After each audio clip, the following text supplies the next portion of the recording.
Hello મિત્રો, વિડીયોમાં તમારું સ્વાગત છે। શિમલાથી લગભગ 30 કિલોમીટર દૂર આવેલું એક શહેર છે। અહીંના સ્થાનિક લોકો 16 ઓગસ્ટના રોજ સ્વતંત્રતા દિવસની ઉજવણી કરે છે। આ સિવાય અહીંના લોકો આ દિવસે રિહાલી અને જલસાના રૂપમાં પણ ઉજવે છે। તો જ્યાં મિત્રો હાલ મોટા અને મહત્વના સમાચાર સામે આવી રહ્યા છે। લગભગ 200 વર્ષની ગુલામી બાદ 15 ઓગસ્ટ 1947ના રોજ ભારત આઝાદ થયું ત્યારે સમગ્ર દેશમાં ઉજવણીનો માહોલ હતો। લોકો સર્વત્ર ખુશીની ઉજવણી કરી રહ્યા હતા। જોકે દેશનો એક ભાગ એવો હતો જ્યાં આઝાદીનો આનંદ આખા દિવસ પછી આવ્યો હતો। તો જ્યાં મિત્રો હાલ મોટા અને મહત્વના સમાચાર સામે આવી રહ્યા છે, તેનો અર્થ એ છે કે દેશના આ ભાગમાં 15 ઓગસ્ટ નહીં પણ 16 ઓગસ્ટને સ્વતંત્રતા દિવસ તરીકે ઉજવવામાં આવે છે। આ ખાસ સ્થળ હિમાચલ પ્રદેશમાં છે।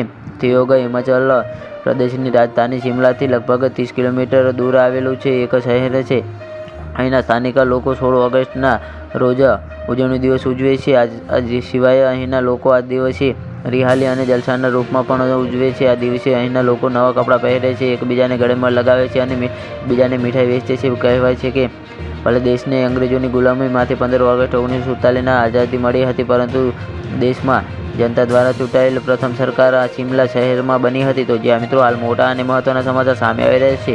16 ઓગસ્ટ 1947 પહેલા થિયોગ પર રાજાઓનું શાસન હતું, પરંતુ એક સાંજે થિયોગ રાજ્યના રાજાઓ સામે બળવો કરવા માટે જનતા મહેલની સામે ઊભી થઈ। આ પછી થિયોગ રિયાસતના રાજાએ તેમની ગાદી છોડી દીધી અને 16 ઓગસ્ટ 1947ના રોજ પ્રજા મંડપના સુરત રામપ્રકાશના નેતૃત્વમાં થિયોગમાં પ્રથમ સરકારની રચના કરવામાં આવી હતી। તો જ્યાં મિત્રો હાલ મોટા અને મહત્વના સમાચાર સામે આવી રહ્યા છે।